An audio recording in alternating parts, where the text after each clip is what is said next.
Hi, ഞാൻ നിങ്ങളുടെ ചരിത്ര. ഇന്നൊരു എല്ലാവർക്കും ഇഷ്ടമുള്ള, എല്ലാവർക്കും അറിയാവുന്ന, എന്നാൽ എല്ലാവരും തെറ്റായിട്ട് ചെയ്യുന്ന ഒരു ടോപ്പിക്കുമായിട്ടാണ് ഞാൻ വന്നത്. ഹെയർ സ്പായെ കുറിച്ചാണ്. അപ്പം നമുക്ക് എല്ലാവർക്കും ഹെയർ സ്പായെ കുറിച്ച് എല്ലാവർക്കും അറിയാവുന്നതാണ്. ഇപ്പോൾ ഒരുപാട് ബ്രാൻഡ് പ്രോഡക്റ്റുകൾ നമ്മുടെ വിപണിയിലുണ്ട്, എന്നാൽ ലോക്കൽ പ്രോഡക്റ്റുകളുണ്ട്. എപ്പോഴും നിങ്ങൾ ആലോചിക്കുക, ബ്രാൻഡ് പ്രോഡക്റ്റുകൾ സ്പാ നമ്മൾ ചൂസ് ചെയ്യാൻ മാക്സിമം ശ്രമിക്കുക. പിന്നെ അതുപോലെ തന്നെ ഈ സ്പായുടെ പ്രോഡക്റ്റുകൾ മേടിച്ച് വെച്ച് വീട്ടിൽ ചെയ്യുന്ന കുറേ ക്ലയൻസുകളുണ്ട്, അല്ലെങ്കിൽ കുറേ ആൾക്കാരുണ്ട്. അവരുടെ അടുത്ത് ഒരു കാര്യം മാത്രമേ എനിക്ക് പറയാനുള്ളൂ. സ്പാ ക്രീം എന്ന് പറയുന്നത്, അല്ലെങ്കിൽ സ്പായുടെ ആംപ്യൂൾ എന്ന് പറയുന്നത്, നമ്മുടെ പല ആൾക്കാർക്കും പല ഹെയറിനും സ്കാൽപ്പിനും പ്രോബ്ലം ഉണ്ടെങ്കിൽ ഏതെങ്കിലും ഒരു സ്പായോ ഏതെങ്കിലും ഒരു ആംപ്യൂളോ യൂസ് ചെയ്തിട്ട് വലിയ കാര്യമൊന്നുമില്ല. അപ്പം എന്താ അറിയേണ്ടത്, നമ്മുടെ ഹെയറിൻ്റെ കണ്ടീഷൻ എന്താണോ അത് അനുസരിച്ചുള്ള സ്പായും നമ്മുടെ സ്കാൽപ്പിൻ്റെ കണ്ടീഷൻ എന്താണോ അതനുസരിച്ചുള്ള ആംപ്യൂളും യൂസ് ചെയ്യാൻ മാക്സിമം ശ്രമിക്കുക. എന്നാൽ മാത്രമേ അത് റിസൾട്ട് കിട്ടത്തുള്ളൂ. പിന്നെ സ്പാ എന്ന് പറയുന്നത്, നമ്മുടെ ഹെയറിൽ എല്ലാവർക്കും പല ടൈപ്പ് ഹെയർ ആയിരിക്കും. ചിലപ്പോൾ ട്രീറ്റഡ് ഹെയറിൻ്റെതായിരിക്കാം, ചിലപ്പോൾ ഫ്രിസ്നെസ് ആയിരിക്കാം, ചിലപ്പോൾ ഒരുപാട് ഓയിലുള്ള ഹെയർ ആയിരിക്കാം.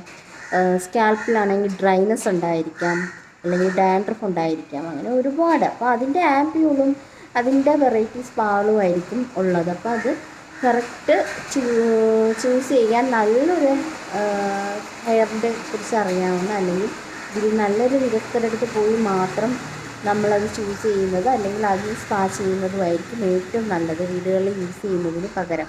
കാരണം നമ്മൾ ഈ പ്രോഡക്റ്റ് മാത്രം വാങ്ങിച്ച് വെറുതെ ഇട്ടിട്ട് കാര്യമില്ല. അവരുടെ ഹെയർ മസാജ്, സ്കാൽപ്പ് മസാജ് വളരെ ഇമ്പോർട്ടൻസ് ആണ്. നമ്മൾ സ്പാ എന്ന് പറയുമ്പോൾ ഒരു റിലാക്സേഷനും കൂടെയാണ്, അല്ലേ? ഒരു നമ്മുടെ മൈൻഡ് ഒന്ന് റിലാക്സ് ചെയ്യുക എന്നുള്ളതാണ്.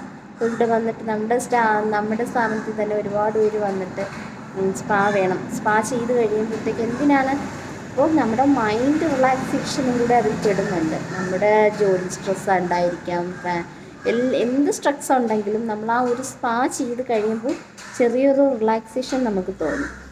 അതിന് വേണ്ടിയാണ് നമ്മൾ സ്പാ ചെയ്യുന്നത്. അതിൻ്റെ കൂടെ ഹെയറിൻ്റെ കണ്ടീഷനും സ്കാൽപ്പിൻ്റെ കണ്ടീഷനും കൂടെ നോക്കി നമ്മൾ ചൂസ് ചെയ്യുക. അല്ലാണ്ട് ഏതെങ്കിലും ഒരു സ്പാ എടുത്ത് വെച്ച് വീട്ടിൽ ചെയ്ത് കഴിഞ്ഞാൽ അതിന് ഉപയോഗം ഇല്ലാണ്ടാകുകയുള്ളൂ. അതുപോലെ തന്നെ നമ്മളിപ്പോൾ ഡാൻഡ്രഫ് ഒരു സ്പാ ചെയ്യുന്നുണ്ട് എന്നുണ്ടെങ്കിൽ ഡാൻഡ്രഫിൻ്റെ ആംപ്യൂളുണ്ട്. ഈ ആംപ്യൂൾ എന്ന് പറയുന്ന സംഭവം നമ്മുടെ സ്കാൽപ്പിൽ യൂസ് ചെയ്യുന്നതാണ് എന്നുണ്ടെങ്കിൽ സ്കാൽപ്പിൽ മാത്രം ചെയ്യേണ്ടതാണ്. ചെറിയതായിട്ട് അതിൻ്റെ ഒരു ക്രീം ഫോം, നമ്മുടെ ഹെയറിന് എന്താണോ പ്രോബ്ലം അതിൻ്റെ ആ ഒരു ക്രീം ഫോം എടുത്തിട്ട് ആ ആംപ്യൂൾ അതിൽ മിക്സ് ചെയ്തതിന് ശേഷം നമ്മുടെ സ്കാൽപ്പിൽ അപ്ലൈ ചെയ്യുക. സ്കാൽപ്പിൽ അപ്ലൈ ചെയ്യുന്നത് നമ്മൾ ഹെയറിലും കൂടെ ആംപ്യൂൾ കൊടുക്കേണ്ട ആവശ്യം വരുന്നില്ല. ഡാൻഡ്രഫിൻ്റെ ആണെങ്കിൽ ഡാൻഡ്രഫിൻ്റെ ആംപ്യൂള് സ്കാൽപ്പിൽ അപ്ലൈ ചെയ്താൽ മാത്രം മതി. അത് ഹെയറിലോട്ട് ആപ്ലിക്കേഷൻ ചെയ്യേണ്ട ആവശ്യമില്ല. അതിന് സെപ്പറേറ്റ് അതിൻ്റെ ഹെയറിൻ്റെ പ്രോബ്ലത്തിനുള്ള സ്പാ മിക്സ് ചെയ്തിട്ട് അത് ഹെയറിൽ ക്രീം ആപ്ലിക്കേഷൻ വേറെയാണ്. അപ്പോൾ അതുപോലെ തന്നെ ഡാൻഡ്രഫ് ട്രീറ്റ്മെൻറ്റിന് അല്ലെങ്കിൽ ഡാൻഡ്രഫ് സ്പായ്ക്ക് വരുന്നവർക്ക് ഹെയർ സ്കാൽപ്പ് സ്ക്രാച്ച് ചെയ്താൽ ഡാൻഡ്രഫ് ഇളക്കേണ്ട ആവശ്യം വരുന്നില്ല.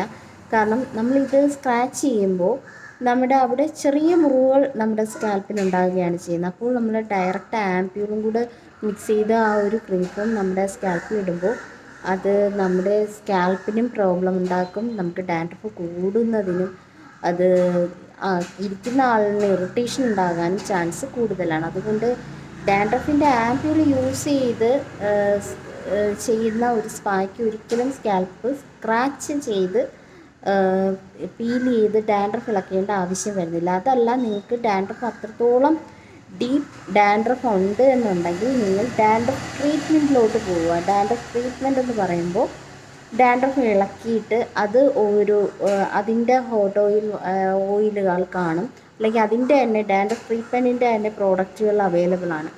നല്ല ബ്രാൻഡ് പ്രോഡക്റ്റുകൾ അവൈലബിൾ ആണ്. അത് മിക്സ് ചെയ്ത് അത് സ്കാൽപ്പിൽ സ്ക്രാച്ച് ചെയ്തിട്ട് അത് ഇടുന്നത് കൊണ്ട് ഒരു കുഴപ്പവും ഉണ്ടാകുന്നില്ല. പക്ഷേ ഒരിക്കലും ഡാൻഡ്രഫ് സ്പാ യൂസ് ചെയ്ത് അതിൻ്റെ സൊല്യൂഷൻ യൂസ് ചെയ്യുമ്പോൾ, അതിൻ്റെ സിറം യൂസ് ചെയ്യുമ്പോൾ സ്കാൽപ്പ് സ്ക്രാച്ച് ചെയ്യേണ്ട ആവശ്യം വരുന്നില്ല. അപ്പോൾ നിങ്ങൾ മാക്സിമം ശ്രമിക്കുക. നിങ്ങൾ ഒരു നല്ലൊരു സ്ഥാപനത്തിൽ പോയി തന്നെ മാക്സിമം